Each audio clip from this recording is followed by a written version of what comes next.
Welcome to Dor Lador, Jewish History and Culture. Dor Lador means from generation to generation, and that is precisely the journey we are on. Join us as we travel across centuries and continents to uncover the remarkable people, places, traditions, and ideas that built Jewish civilization. From ancient roots to modern realities, this is where the Jewish story comes alive.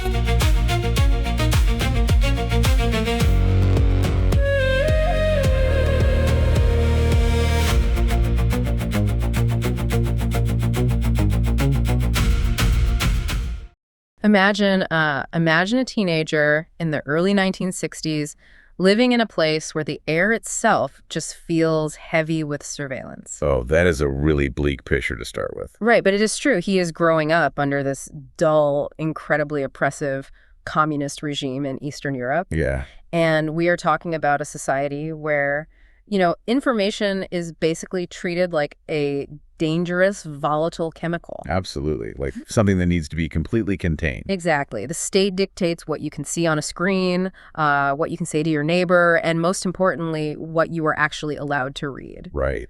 But this particular teenager, he is just utterly, almost desperately starved for knowledge. He has that insatiable curiosity. Yeah. He is so hungry for the written word, right, for any ideas outside the gray walls of his reality that he has systematically gone through his entire town. Which is wild to think about. I mean, he has read every single book in the public library. He has exhausted the cooperative library. He has drained the high school library. He has quite literally run out of approved words to consume. It really is a stunning visual because when a mind that brilliant runs out of books in a society that, specifically does not want you reading freely in the first place, you hit a profound wall. Right. It is a complete intellectual crisis. So he has to get creative, right? He needs to buy more books. Yeah, perhaps older texts. Or maybe things sold by private sellers that just haven't been heavily vetted by the state censors yet. But there's a problem. Mm-hmm. He has no money. Exactly. He is just a kid. Right. So what does he do?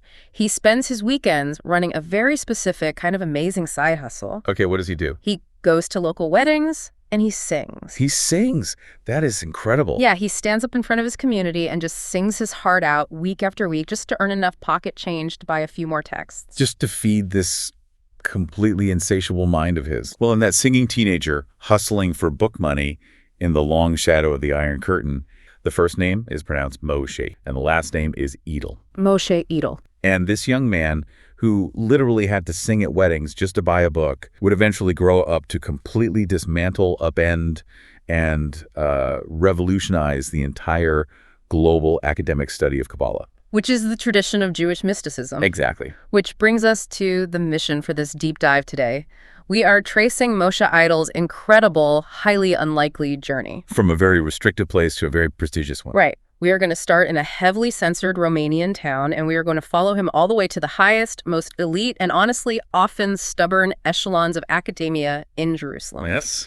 And we have this fascinating stack of biographical sources, historical context, and academic breakdowns detailing his life's work to guide us. And we are doing this because his life is not just, a standard chronological biography of a smart guy who wrote some books. No, it is way more dramatic than that. It plays out like an intellectual detective story. Yes. It is a story about how modern, supposedly brilliant scholars completely misunderstood ancient, deeply profound, mystical texts. And they misunderstood them because they were trying to force these wild, vibrant, often messy traditions into very rigid, very tidy Western philosophical boxes. Right, they wanted everything to be neat and theoretical. But Moshe Idel effectively freed these texts, didn't he? He did.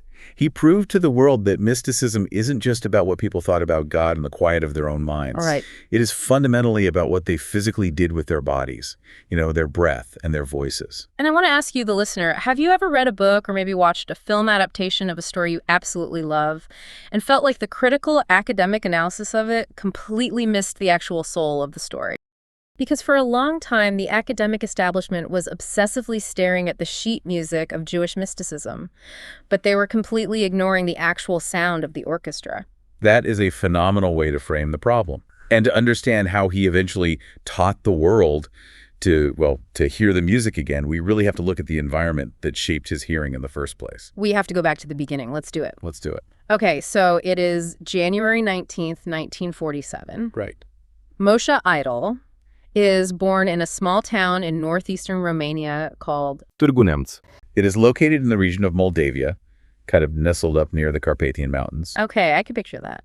And the date of his birth, 1947, is a really crucial piece of context here. Because we are just 2 years out from the end of World War II? Exactly. We are just 2 years out from total devastation. And Romania at this time is rapidly falling under the heavy, restrictive blanket of Soviet-aligned communism. Right, things are changing fast. By December of 1947, the Romanian People's Republic is officially proclaimed. So the monarchy is out. The monarchy is out, and a highly authoritarian Stalinist-style regime completely takes over. Okay, let's unpack this for a second, because it is easy to just say, dull communist regime and move on. Right. But we need to visualize what that actually means for a developing, brilliant mind like his. It was suffocating. This isn't just about economic hardship or waiting in long lines for bread, though. I mean, that was certainly a reality. Oh, for sure. We are talking about the systematic regulation of intellectual life. Yes. State censorship in this era of Romania was not just a background annoyance. It was the absolute dominating norm of daily life. Wow. The organization known as the Secret Police would eventually become one of the most brutal and ubiquitous secret police forces in the entire Eastern Bloc. So they were everywhere. Everywhere. And the curriculum in schools wasn't just monitored, it was actively dictated by political ideology. So you only learned what the state wanted you to learn. Exactly. The libraries were meticulously curated to ensure that absolutely nothing challenged the state's materialistic, atheistic worldview. Meaning anything related to religion, mysticism, or even alternative political systems was completely off limits. Completely erased from the shelves. Gone. That is terrifying. It was. Certain thoughts, certain questions about spirituality or metaphysics were downright dangerous to even utter aloud. Just asking a question could get you in trouble. Oh, absolutely. If you were caught distributing or even just discussing the wrong kind of literature, the consequences for you and your entire family could be severe. But for young Moshe Idel, this environment actually produces the exact opposite effect. Really? Yeah. When you live in a society that artificially limits information, a certain type of mind doesn't shut down. It goes into overdrive. Oh, that makes sense. Because the environment is so intellectually stifling, he develops this desperate, almost feverish appetite for reading. Then we hit a massive turning point in the story. It is August 1963. He is 16 years old. Right. The family manages to immigrate to Israel. They leave Romania, and they settle in the coastal city of Haifa. And we really have to talk about the sensory and visual contrast here, because it is vital to understanding his intellectual explosion. Tell me what that transition feels like, because 16 is such a formative age to have your entire reality flipped completely upside down. Imagine it. You have spent your entire conscious life in the gray, heavily censored, cold, and highly suspicious world of Eastern Europe behind the Iron Curtain. Where every word is weighed. Exactly. Every word is weighed, every book is vetted. Then you step off a boat into Haifa. And what is Haifa like? Haifa is a city built on the slopes of Mount Carmel, looking out over the sparkling Mediterranean Sea. So totally different vibe. Night and day. It is bright, it is sun-drenched, it is chaotic, and most importantly, it is an open society. The intellectual liberty must have felt almost dizzying to him. Dizzying is the perfect word for it. You can walk into a bookstore or a library in Haifa, and the shelves are not curated by a paranoid secret police. The intellectual liberty is absolute. You can read about capitalism, you can read theology, you can read poetry that actively criticizes the government. Which was unthinkable in Romania. Unthinkable. Yeah. For a 16-year-old who has spent his life starved of free information, this is a profound, life-altering revelation. The spring is finally uncoiled. It is like stepping from a claustrophobic black and white movie into a sweeping panoramic film in full Technicolor. Exactly. You suddenly have access to the entire spectrum of human thought. And the most surprising and historically significant detail is what he actually does with this newly found freedom. Right, because if you look at this on paper, you would think, okay, he is a young Jewish man immigrating to Israel. Right. A place deeply historically connected to Jewish history, theology, and identity. Makes sense. You would naturally assume the first thing he buys with his hard-earned Israeli money is a traditional Jewish text. Like a famous Talmudic commentary? Yeah, or a classic work of Jewish philosophy. But he doesn't. No. The sources tell us that his very first purchases, with his very first earnings in the Open Society of Israel, are books on Indian philosophy and yoga.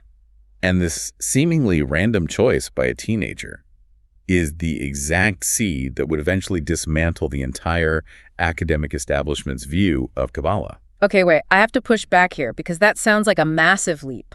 It does, but How do books on yoga, bought by a 16-year-old, lead to a revolution in how we understand medieval Jewish mysticism? What is the actual link? what's fascinating here is the fundamental difference in how different cultures approach the concept of spirituality. Okay. By exposing himself early on to Eastern practices like yoga, Idel is stepping into the world of comparative mysticism. But more importantly, he is being primed to look at spirituality not just as a set of abstract beliefs you hold in your brain, but as a physical bodily practice. Because yoga at its core is inherently physical. Exactly. It is about the breath, the postures, the movement of energy through the physical form. Yes.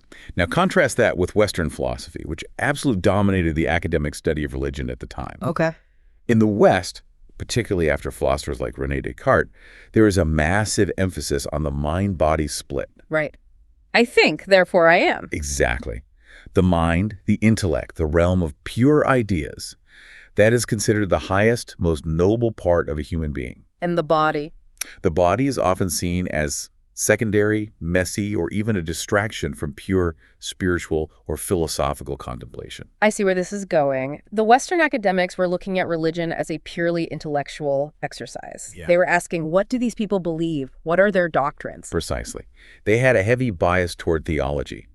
But Indian philosophy and yoga inextricably link the physical body with the attainment of spiritual states. You can't just think your way into it. No, you cannot achieve enlightenment in those systems without engaging the breath, the vocal cords, and the spine. By absorbing this framework at age 16, Moshe Idel is inadvertently wiring his brain to ask a very different set of questions. When he eventually looks at Jewish mystical texts years later, he won't just ask the standard academic question, what did this mystic believe? He is going to ask what they did. Yes, he is primed to ask, what was this mystic physically doing with their body to achieve this state? That is a phenomenal shift in perspective. It really is. It is the difference between reading a highly technical recipe for baking bread and actually putting your hands in the dough, kneading it, feeling the texture change, and smelling it bake. That is exactly it. The previous scholars were just analyzing the recipe cards. And that shift in perspective is the secret weapon he carries with him as he enters the next phase of his life. Which brings us to the prestigious Hebrew University of Jerusalem. Yes, let's talk about his arrival there. He makes it to university, and he doesn't just attend. He is studying Jewish thought under some of the most intimidating heavy hitters in the academic world. Truly intimidating. The sources specifically mention a philosopher named Shlomo Pines. Yes, Shlomo Pines is a monumental figure in 20th century academia. Tell me more about him. To give you some brief context on just how heavy a hitter he was, Pines was an absolute master of languages and classical philosophy. Okay. He is famous for translating Maimonides' masterwork, The Guide for the Perplexed, into English. Oh, wow. That is a big deal. It is a massive deal. He was the ultimate conduit for the rigorous, highly serious, comparative academic study of Jewish, Islamic, and Western thought. So studying under Pines meant you were operating at the absolute highest level of academic rigor. No question about it. There was no room for sloppy thinking. You had to know your languages, your history, and your classical philosophy inside and out. Exactly. The atmosphere at Hebrew University at this time was incredibly intense and deeply analytical. You had the classic ivory tower. It was the ivory tower in its purest form. And it is in this highly rigorous, very serious environment that Idel is investigating medieval Jewish texts. And then he stumbles across a figure who completely changes his trajectory. He becomes captivated by a 13th century mystic named Rabbi Abraham Abulafia. Yes, Abraham Abulafia. I want us to spend some serious time on Abulafia because this guy seems like the linchpin for everything Idel eventually figures out. He absolutely is. Who was Abulafia historically, and why did Idel latch onto him so strongly? Historically, Abulafia is a fascinating, almost cinematic figure. Okay, I love cinematic history. He was born in Spain in the 13th century, but he didn't stay put. He was a wandering mystic. So he traveled around? He traveled constantly to Italy, to Greece, to the land of Israel, and he was highly controversial everywhere he went. Why controversial? Well, at one point, he even traveled to Rome with the explicit intention of demanding an audience with the Pope. Wait, a wandering 13th century Jewish mystic tried to secure a meeting with the Pope? Pope Nicholas III, yes. That sounds incredibly dangerous. It was incredibly dangerous. The Pope actually issued an order to have Abulafia burned at the stake upon his arrival. Oh my gosh, so what happened? Well, the Pope suddenly died of an illness the night before Abulafia actually arrived in Rome. Wow, talk about timing. Exactly. So Abulafia managed to escape. He was a radical, intense, highly driven individual. That is a wild story. But to understand why idols' focus on him was such a big deal, you have to realize how Abulafia was viewed in the halls of traditional mainstream scholarship at Hebrew University in the 1960s. Right. How was he viewed by all these serious, rigorous academics? He was largely ignored. He was totally marginalized. Really? Yeah, in the grand narrative of Jewish history that these scholars were building, Abulafia was considered a fringe figure, an anomaly. Like a weird outlier. Exactly, perhaps even a bit of an embarrassment to the neat and tidy academic view they were trying to project. I am trying to put myself in the shoes of a 1960s academic. Why would a guy with such a wild, fascinating life story be swept under the rug? Well, it wasn't his travel itinerary that bothered them. What was it then? Were they uncomfortable with his raw, hands-on approach to God? That is exactly it. It was his mystical practice.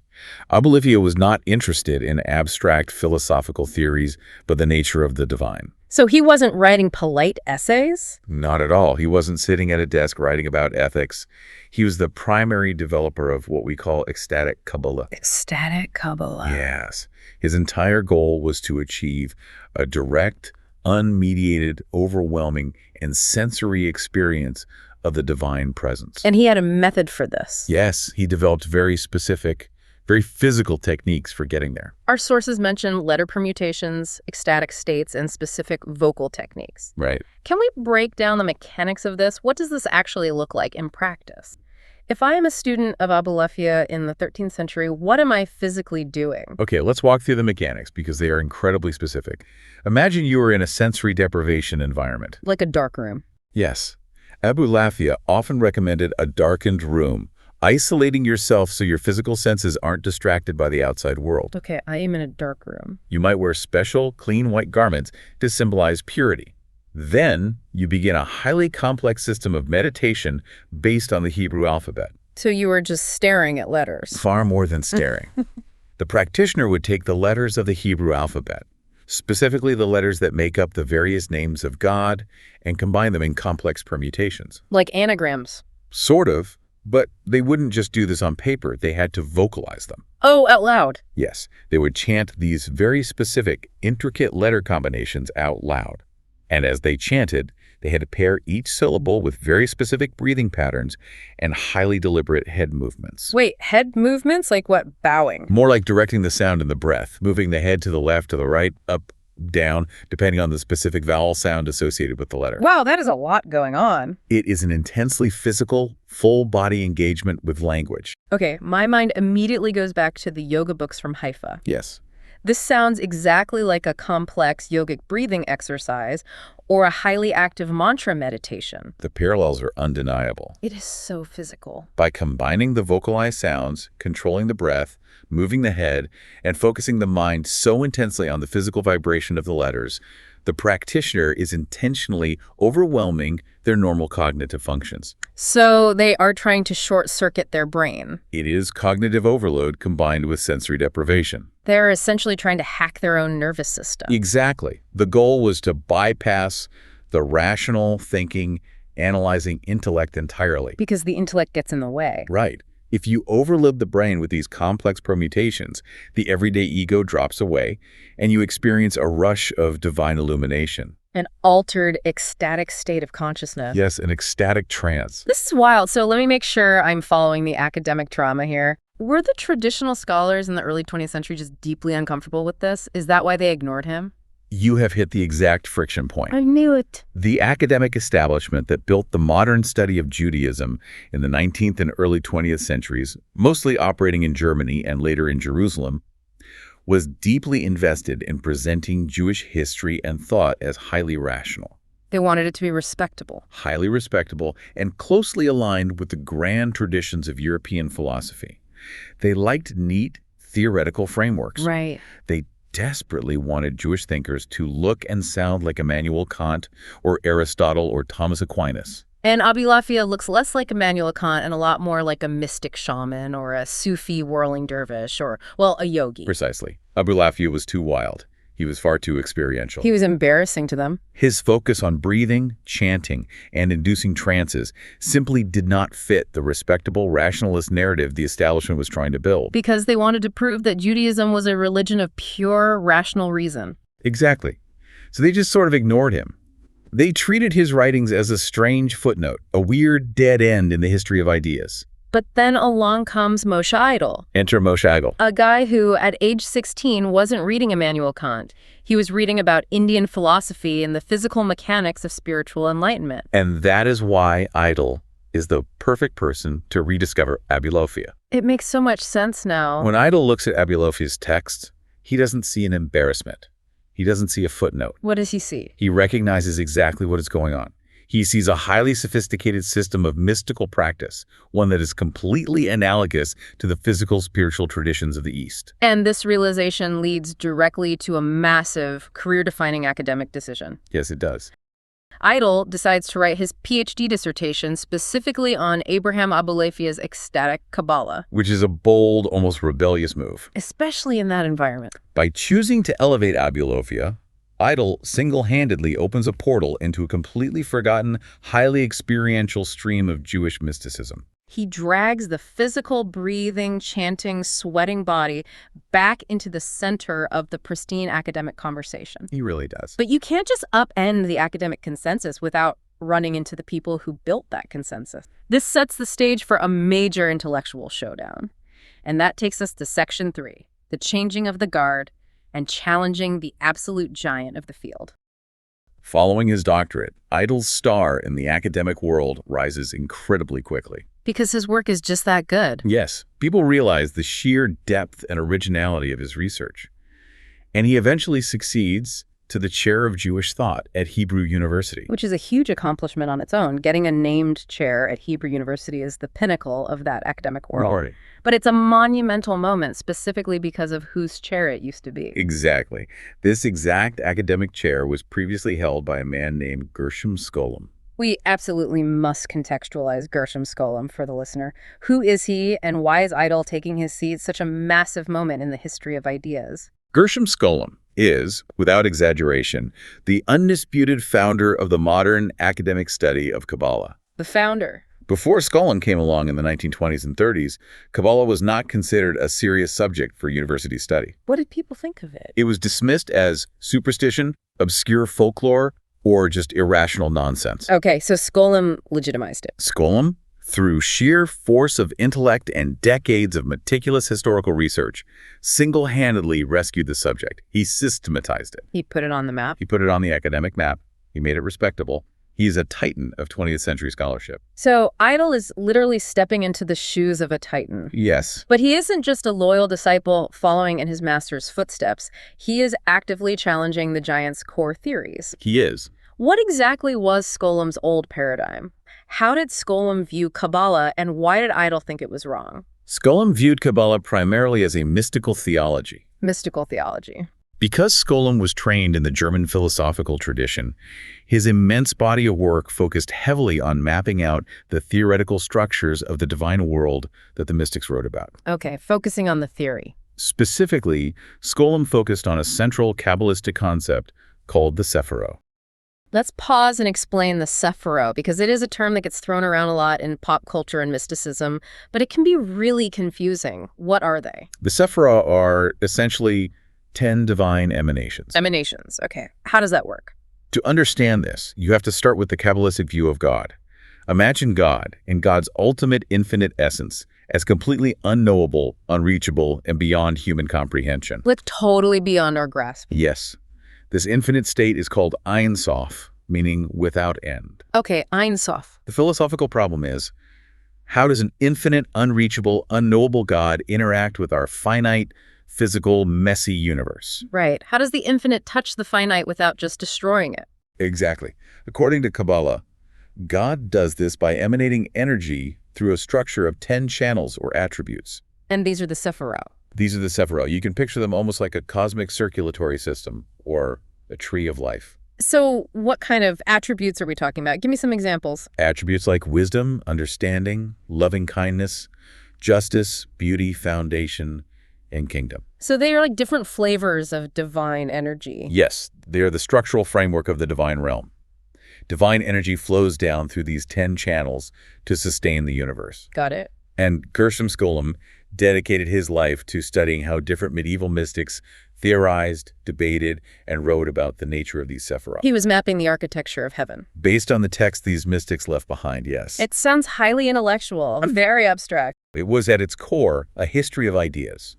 You know, what did this rabbi think about the attribute of justice in the year 1250? But Moshe Idel, who deeply respects Scholem and acknowledges his genius, looks at this monumental body of work and declares it monochromatic. Monochromatic, yes. Like a painting done entirely in one color. It is a profound, paradigm-shifting critique.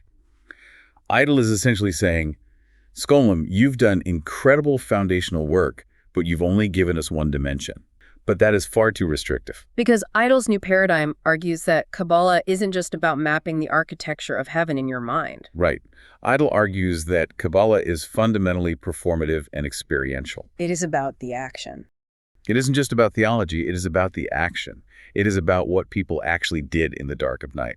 Like the chanting and the breathing. How they prayed, how they chanted, how they meditated, how they physically moved their bodies. So what does this all mean? If I'm trying to wrap my head around this clash of paradigms, it sounds like Scholem was a brilliant musicologist who obsessively studied the sheet music. I love this analogy. Right. He could tell you every chord progression, the history of the counterpoint, and the theoretical structure of the symphony. Absolutely. But Idel comes along and says, that's great, but to actually understand the music, you have to put down the sheet music, walk into the jazz club, and watch the musicians actually sweat, play their instruments, close their eyes, and feel the rhythm vibrating in the room. That is the perfect analogy.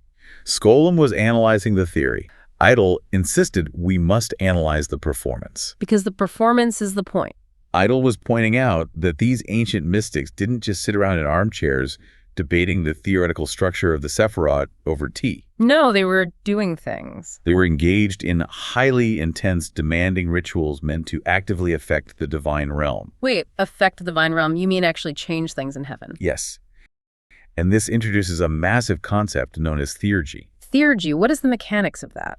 Theurgy is the belief that human actions, prayers, specific rituals, ethical behaviors can actually impact, repair, or sustain the divine structure. You aren't just thinking about God. You are actively participating in the cosmic balance. So it is a two-way street. In a theurgic framework, if a human being performs a ritual correctly on Earth, it directly influences the flow of energy through the Sephirah up in heaven. That is incredibly heavy. That gives immense, almost terrifying power to human action. And if we connect this to the bigger picture, this was Idel's great rescue mission. Rescuing it from what? He was rescuing Jewish mysticism from the grip of modern Western philosophy, which, going all the way back to Plato, has almost always privileged the mind, the thoughts, and the abstract ideas over physical actions and the body. Right. The mind is noble, the body is base. But Idel said, no, in this tradition, the body, the action, and the physical ritual are central to the whole enterprise. This clash of paradigms leads us directly into what might be his most important enduring contribution to the field. Yes, his grand unified theory. His grand unified theory of Kabbalah. He breaks it down into three major models. I want us to really take our time here and dig into the mechanics of these three models, because this is where the theory really hits the road. Absolutely. We can see exactly how diverse these mystical practices actually were. Idel proposed that you can't just talk about Kabbalah as one monolithic, uniform thing. It is too messy for that. Exactly. It's actually composed of three interacting streams or models of practice. Okay, let's start with the first group. Let's say I am a mystic who is primarily concerned with maintaining the balance of the universe. What model am I operating in? You would be operating in model one, the theosophical theurgic model. We just touched on this, but let's go deeper into how it works on a daily basis. Theosophical refers to knowing the divine structure, understanding the Sephiro, the architecture of heaven. Okay, and theurgic. Theurgic is the ability to influence those realms through action. So how do my daily actions influence the architecture? In this model, the mystic believes that their daily rituals, waking up, saying specific prayers, observing the traditional commandments, even how they eat, are not just symbolic gestures of faith. They aren't just for show. No, they're cosmic mechanics. Cosmic mechanics. I love that phrase. It makes it sound almost like engineering. It is a kind of spiritual engineering. Think of the profound weight of this idea. In this model, human actions on Earth are believed to actually sustain or repair the cosmic divine structure. So if something is broken in heaven, we can fix it. Exactly. The Kabbalists believe that the divine channels, the Sephiro, can become unbalanced or blocked due to human sin or cosmic disruption. Okay. When a mystic says a specific blessing with the exactly correct intention, they're literally channeling divine energy to repair that blockage. Wow. If human beings were to suddenly stop performing these actions, the divine channels might dry up and the universe could fall completely out of balance. So human beings are essentially the maintenance crew for the universe. That is a great way to look at it. The weight of your daily routine is suddenly immense. Eating, praying, how you treat your neighbor, it all has a direct mechanical impact on the divine plumbing. Precisely. That is the first model. It is highly structured, deeply focused on traditional commandments, but imbuing every tiny action with cosmic, world-sustaining power. Okay, but what if I don't just want to be a cosmic maintenance worker? What if I want a personal, emotional, overwhelming connection with God? Was anyone doing that? Yes. That brings us to model 2, the ecstatic model. Okay, the ecstatic model. This brings us right back to our guy, Abraham Abulafia.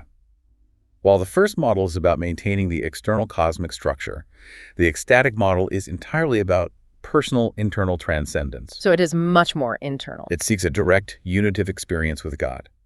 The Hebrew word for this state is Devekut.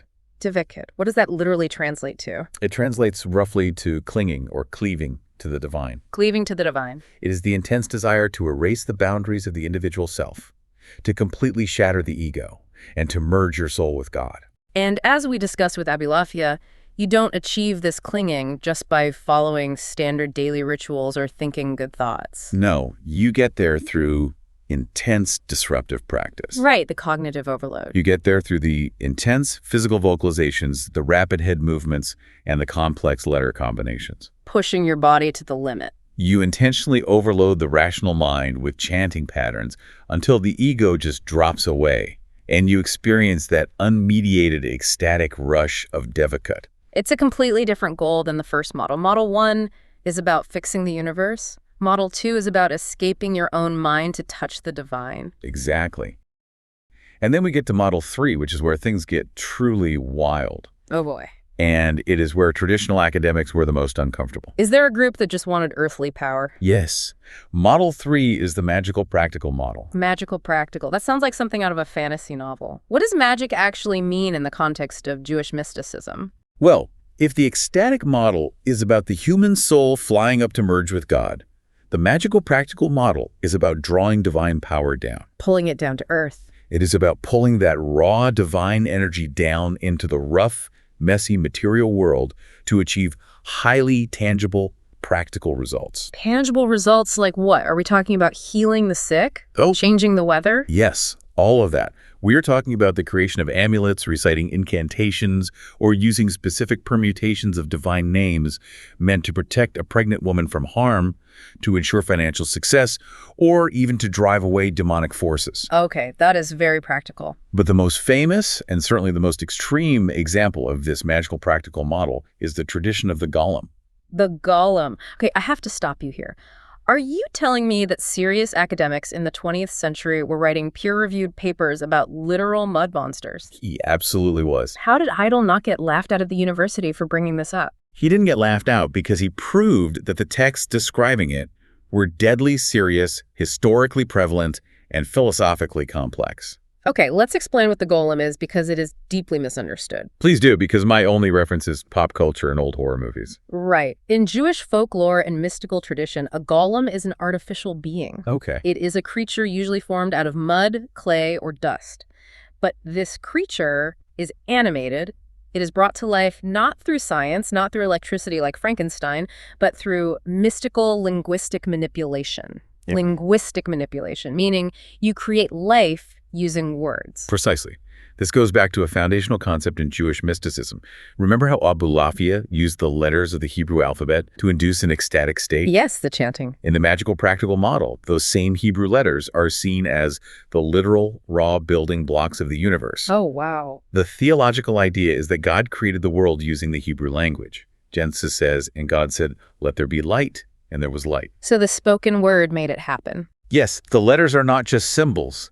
They are the DNA of reality. Wait, let me make sure I'm grasping this.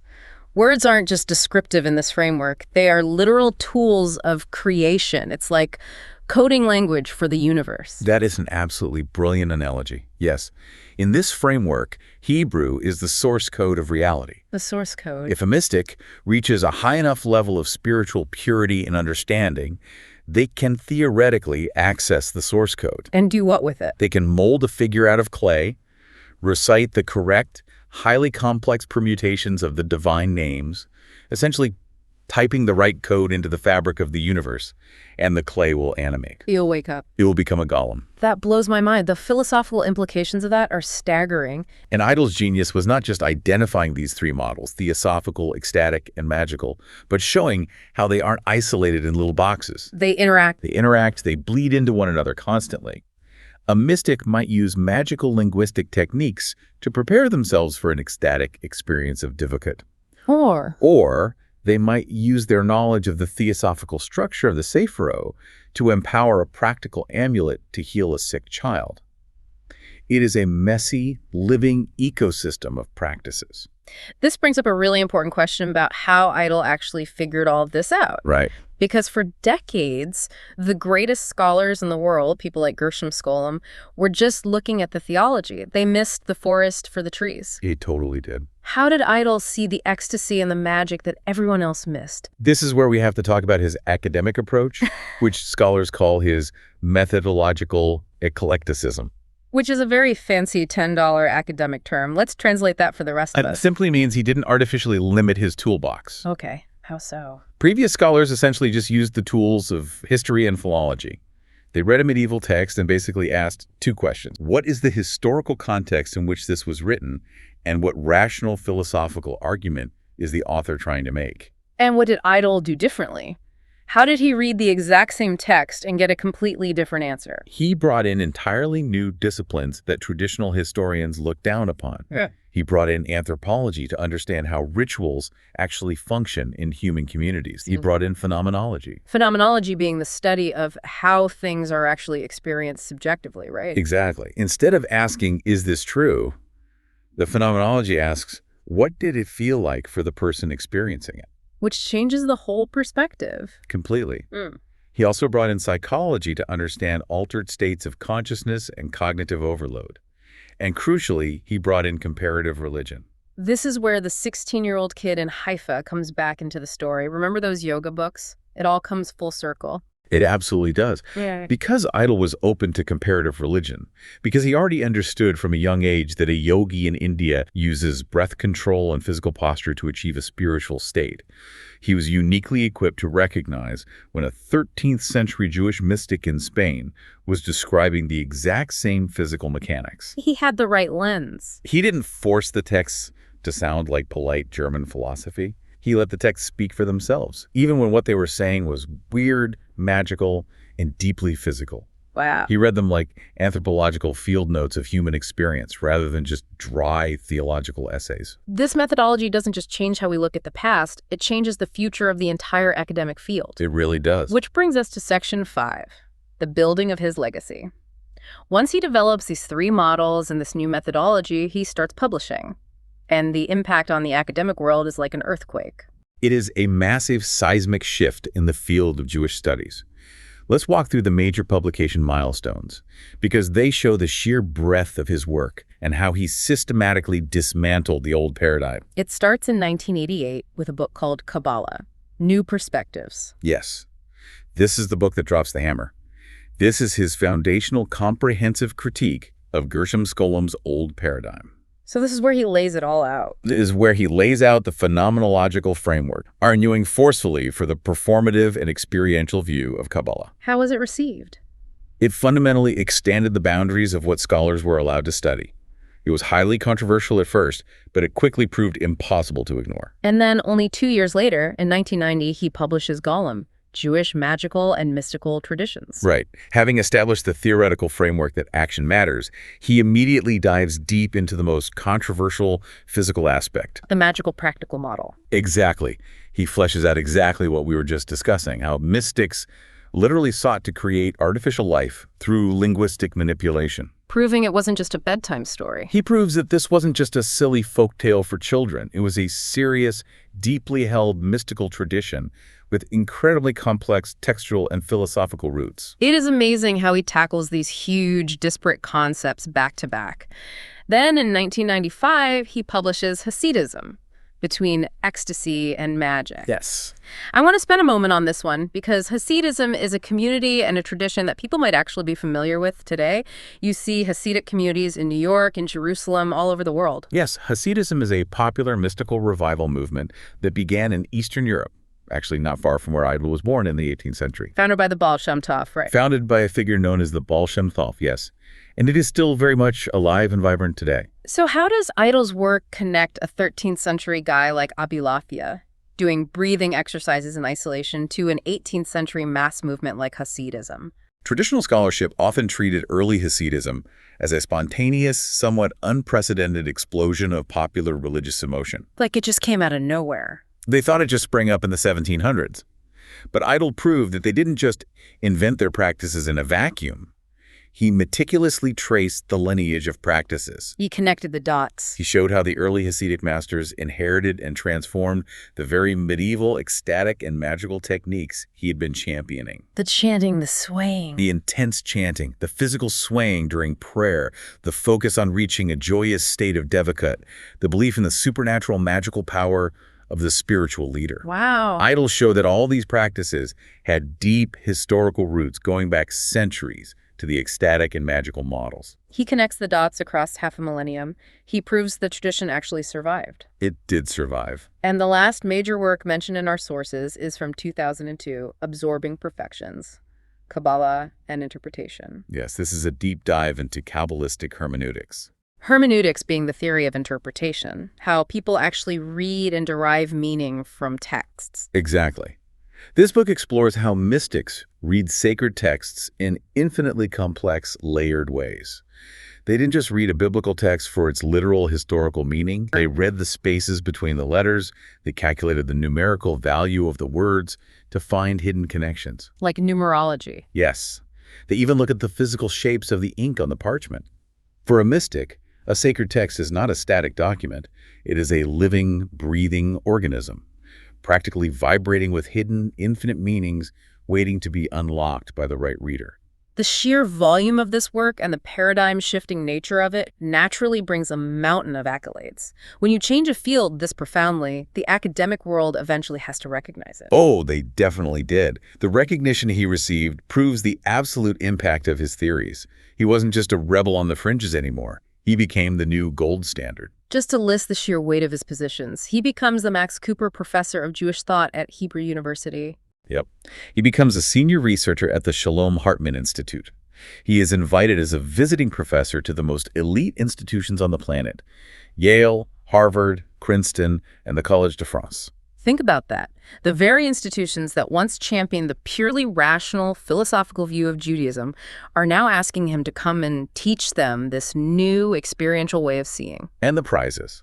The Bialik Prize in 1993, the Israel Prize in Jewish Thought in 1999, and the Emet Prize in 2002. Incredible honors. These are the highest, most prestigious honors a scholar in this field can achieve in Israel. But despite all the massive books, all the prestigious titles, and all the gold medals, if you distill Moshe Idel's entire life's work down to a single core conviction, it is actually quite simple, yet deeply profound. What is that core conviction if we had to put his legacy in one sentence? It is the thesis that there is no single static thing called Kabbalah. It means you cannot put Kabbalah in a glass display case in a museum, point to it and say, here it is, this is exactly what it is forever. Because it changes. Idel's ultimate thesis is that Jewish mysticism is a living, breathing stream of human and divine voices. It is constantly moving. Right. The ecstatic practitioner experiences it one way.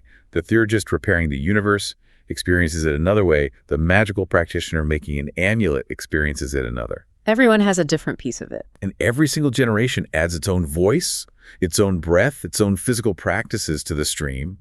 It is dynamic, messy, and endlessly evolving. Which is such an incredibly satisfying, almost triumphant place to arrive at, especially when we look back at where this whole story began. It truly is a remarkable arc. The symmetry of his life is beautiful. Think about it. We started with a boy, a teenager, in the gray, intellectually oppressive reality of communist Romania. A boy who was literally starved of books, who had to sing at local weddings just to scrape together the pocket money to feed his mind. A boy surrounded by a regime that wanted everything to be static. A government that demanded uniformity, control, and one single state-approved way of looking at the world. And that boy grows up, escapes to freedom, and uses his brilliant, liberated mind to break ancient texts out of their dusty academic uniform boxes. He really set them free. He proves to the world that mysticism isn't just a dead theory to be memorized by scholars in ivory towers. It is a living, physical, ecstatic experience. He brought the sweat, the breath, and the music back to the sheet music. He fundamentally restored the humanity, the physical body, and the lifeblood to a tradition that academia had nearly formalized into a fossil. It is an incredible testament to the power of a curious mind that refuses to accept the established boundaries. And as we wrap up this deep dive, there is one final lingering thought from Idel's work that I think is so relevant for all of us today, regardless of what we study or read. Yes, this ties directly into his later work on hermeneutics, how we interpret texts. Tell us about that. Idel believed deeply that a sacred text, or truly any profound piece of literature, is never actually finished. It is never done. It transforms whenever a new reader sits down to engage with it. The text isn't dead, it interacts with you. The act of reading is a collaboration. I love that. Think about the media, the news, the articles, or the books you're reading today. You aren't just a hard drive passively downloading information. No, you are bringing yourself to the text. How is your unique background, your own life experience, the specific struggles and joys of your life, literally changing the meaning of the words on the page right now? How does your specific perspective reshape the story being told? Every time you read, you are adding your own voice, your own interpretation to that living stream.